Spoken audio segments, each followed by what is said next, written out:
Hola a todos, soy Daniel León y el día de hoy les voy a explicar cómo hacerle un mantenimiento o una reparación a una fuente de poder ATX o AT como esta, dado que tienden a dañarse frecuentemente, ya sea por una sobrecarga de voltaje o a veces la computadora enciende, se reinicia, X cosas, y necesita un mantenimiento esta fuente de poder. Primero sacamos los tornillos de la tapa, quitamos la tapa, la retiramos y hacemos un mantenimiento con una brocha, un pincel fino a toda la superficie que aquí está para liberarla de polvo, igual que el ventilador también, quitarle todas esas impurezas que tiene de polvo. Voy a explicarle, esto es sencillo, un mantenimiento es sencillo. Para hacer un mantenimiento de una fuente de poder de esta, solamente quitar el polvo y más nada, y lubricar aquí el ventilador. Eso es todo lo que tiene que ver con un mantenimiento de este tipo de fuentes de poder de PC. Para repararla debemos conectar, para encender este tipo de PC a ver si está funcionando o no, conectar un puente entre el cable negro y el cable verde de la fuente, el cable negro y el cable verde. Conecta un puente, pedazo de alambre, un clic, un pedacito de estaño, y la conectamos. Si no prende el ventilador, lo desconectamos inmediatamente porque tiene algún problema la fuente internamente. Así que procedemos a desarmarla, limpiarla y a continuación hacer la reparación, medir a ver qué componentes están dañados. Así que para eso voy a hacer el ejemplo con esta otra fuente de poder que tengo ya acá previamente desarmada. Aquí tengo esta fuente de poder y a primera vista aquí necesitamos también un tester. Vemos que a primera vista el fusible aquí señalado está averiado. Lo podemos probar con el tester en escala de continuidad y vemos que efectivamente está abierto. He quitado aquí el aislante de los transistores de potencia, son estos de acá, lleva 3 transistores de potencia. Y efectivamente, al quitarle esos transistores de potencia que medían corto por la parte de abajo, vemos que hay un capacitor reventado, como se ve en esta área. Está reventado ese capacitor. Quiere decir que si se fue el fusible y el capacitor también se reventó, hay un corto grave. Y son los transistores de potencia que se encuentran allí, o los osciladores de la fuente en la parte primaria. Y también debemos verificar los diodos. Para eso ponemos en escala de diodo o continuidad y medimos. Vemos que no hay nada. Vemos que también, entonces quiere decir que ese posiblemente esté bueno. Para hacer una mejor medición hay que medirlo en escala de diodo. Recordemos que la franja blanca del diodo es positivo y la otra es negativo. Entonces medimos. Vemos que tiene una tensión de 530, una caída de tensión. Para ese lado debe medir. Para el lado contrario no debe medir nada. Quiere decir que ese diodo está bueno. Medimos otra vez el otro diodo. Ese también está bueno. Medimos el otro diodo. Y ese también se encuentra en buen estado. Entonces vemos que el problema no son los diodos de acá, de la parte reguladora de la fuente, sino el problema está en los transistores de potencia que se encuentran en esta parte. Por eso fue el corto, se reventó el fusible y también este condensador. Hay que revisar otra etapa de esta acá. Tenemos la parte de los doble diodos de la fuente que suministra energía hacia la salida de la fuente. Esos doble diodos son iguales a estos que están acá. Estos son los doble diodos encargados de convertir la corriente alterna de estos transformadores.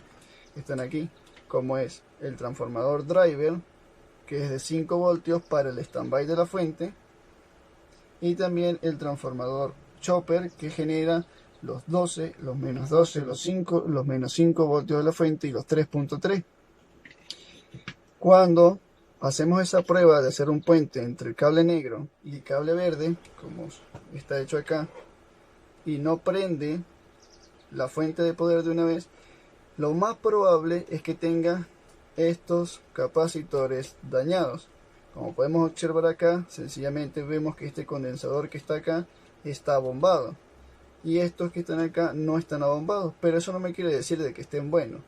Por eso tenemos esta herramienta de acá que se llama ESR, la resistencia serie equivalente de los capacitores, y lo podemos medir en placa. En caso contrario, si no tenemos un ESR, tendríamos que sacar uno por uno de la placa y medirlo con un capacímetro. En este caso mi tester Autorango tiene capacímetro. Vemos entonces con el ESR procedemos a hacer esta medición de los componentes. Vemos el capacitor que nos marca o que está bombado y vemos que la aguja pues sube aparentemente bien hacia donde tiene que subir, pero obviamente está dañado porque está bombado. Entonces seguimos comprobando el resto de condensadores. Vemos que este condensador de acá pues está un poco seco, un poco dañado, y también seguimos midiendo el resto de condensadores a ver en qué estado están. Procedemos a medir este otro, vemos que este también está bueno. Procedemos a medir este otro aquí, también está bueno. Entonces el resto de condensadores, medimos este pequeñito de acá, vemos que también está bueno. Quiere decir que el resto de condensadores está bueno, pero hay uno que nos está dando problemas, que es este que está acá, que claramente se ve abombado. Procedemos a quitarlo.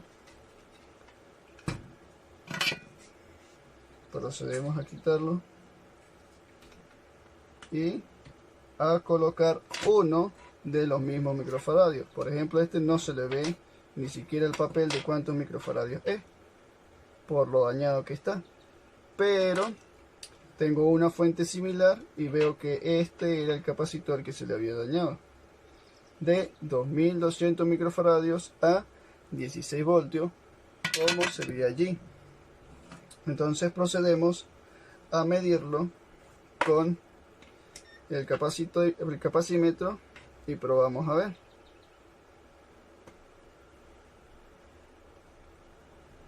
Y efectivamente tiene 2469 microfaradios. Está bien porque cumple el rango del 10% más o menos. Entonces procedemos a montar nuevamente el capacitor dañado que le habíamos retirado a la otra fuente, siempre protegiendo o cuidando su polaridad. Vemos que acá el capacitor tiene una franja. Todos los condensadores electrolíticos tienen una franja, significa negativo, y la otra pata el positivo, al igual que los diodos. La franja es el positivo y la otra parte es el negativo. Entonces procedemos a cambiar el condensador, respetando su polaridad. Como vemos allí, está el negativo marcado con una franja y el positivo. Entonces colocamos el condensador.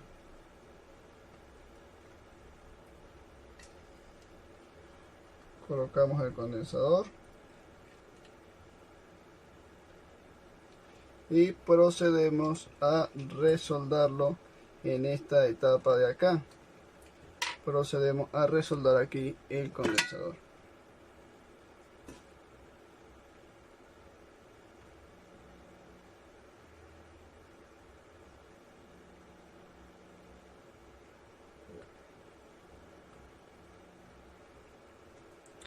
Ya hemos resoldado el condensador y vemos que efectivamente lo hemos cambiado y esa parte de allí está buena. ¿Por qué? Porque probamos los doble diodos. Ahora a continuación vamos a ver cómo se prueban los doble diodos. Aquí un mejor ejemplo de cómo probar los doble diodos. En este caso de acá metemos la punta negra en el medio y la roja en las esquinas en escala de diodo. Nos da una lectura,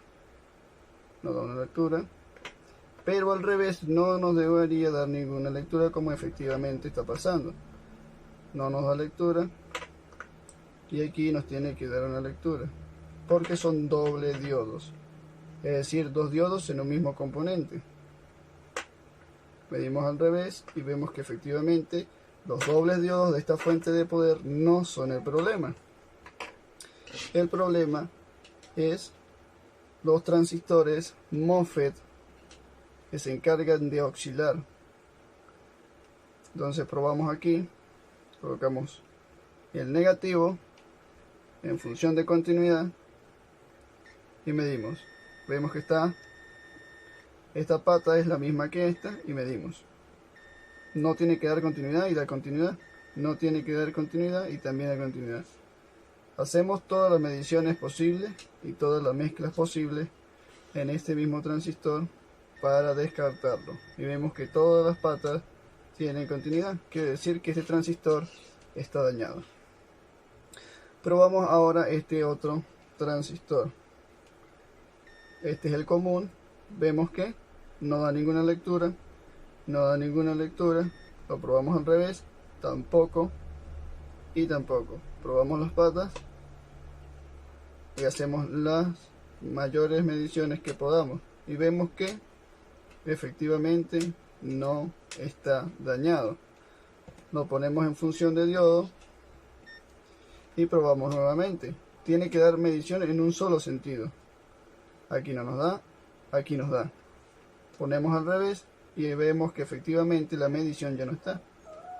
Colocamos, nos mide, y al revés no nos mide, ya que él internamente tiene un diodo de paso. Entonces vemos que este está bueno. Reemplazamos los transistores de potencia o osciladores de la fuente, que son estos tres que van acá. Los reemplazamos por unos exactamente del mismo número. Como ahí podemos ver, estos son 13007D, los transistores. Entonces lo reemplazamos por uno de los mismos. Y procedemos a resoldar todo nuevamente. Cambiamos también el fusible que se tiró. Y buscamos una placa, en este caso una igual, o descargamos un diagrama esquemático de internet para saber qué capacitor era el que iba aquí. Por lo general es uno exactamente igual al que va al lado de acá. Y este es uno de 50 voltios a 10 microfaradios. Entonces lo colocamos igual, siempre respetando la polaridad de los capacitores.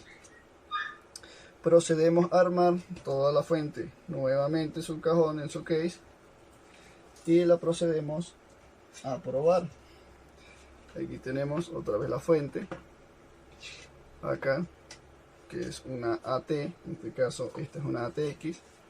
Después de haberla montado, hacemos el puente que les digo acá, entre el verde y el negro, y enchufamos la fuente.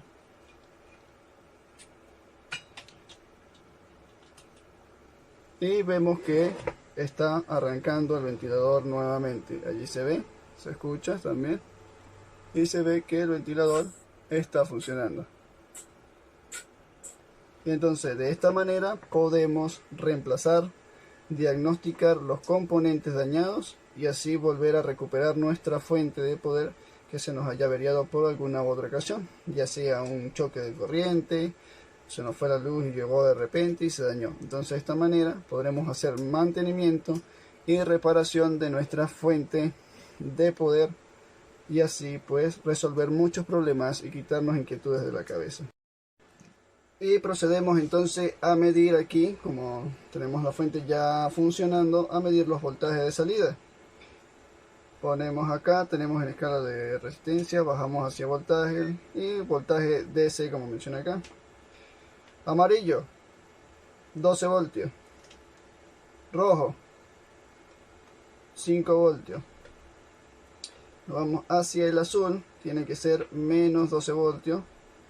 Y aquí medimos el azul, 11.54, está bien. Medimos el blanco, que tiene que ser menos 5 voltios. Y efectivamente ahí están los menos 5 voltios. Medimos el anaranjado, acá. Y son 5 voltios en esta fuente. Hay otras fuentes que utilizan 3.3 voltios y está bien.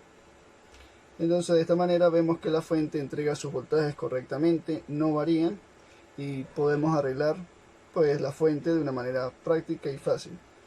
Entonces, gracias a todos por ver el video.